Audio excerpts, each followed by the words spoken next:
Hello' guys, welcome to daily Assam job. যিসকলে ভাৰতীয় ৰেলৱেত চাকৰি বিচাৰি আছে তেওঁলোকৰ বাবে আছে সুখবৰ, কিয়নো ইতিমধ্যে 10-12 পাছ কৰা ল'ৰা ছোৱালীসকলে ভাৰতীয় ৰেলৱেৰ জবৰ বাবে আবেদন কৰিব পাৰিব। ইতিমধ্যে ভাৰতীয় ৰেলৱে তৰফৰ পৰা আপোনাৰ 9,970টা এছিষ্টেণ্ট লোক পাইলটৰ ভেকেঞ্চি মুকলি হৈছে, যাৰ বাবে আবেদন কৰিবলৈ আপুনি এই ইনষ্টাৰ বায়'ত লিংক দিয়া আছে, নহ'লে আপুনি গুগলত dailyassamjob.in চাৰ্চ কৰি আহিব পাৰে।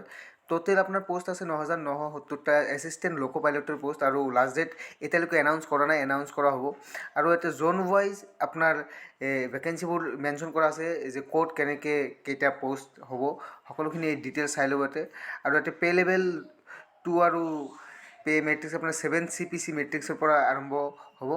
আৰু কেণ্ডিডেটসকলে 10 পাছ কৰি আবেদন কৰিব পাৰিব। আৰু মিনিমাম আপোনাৰ এজ হৈছে 18 ইয়াৰ্ছ আৰু মেক্সিমাম 33 ইয়াৰ্ছ হ'ব। আৰু সকলোখিনি ডিটেইলছ দিয়া আছে, সকলোখিনি ডিটেইলছৰ লগত ইয়াতে আপোনাৰ অফিচিয়েল ন'টিফিকেশ্যনটো দিয়া আছে, চাই ল'ব। তো ধন্যবাদ।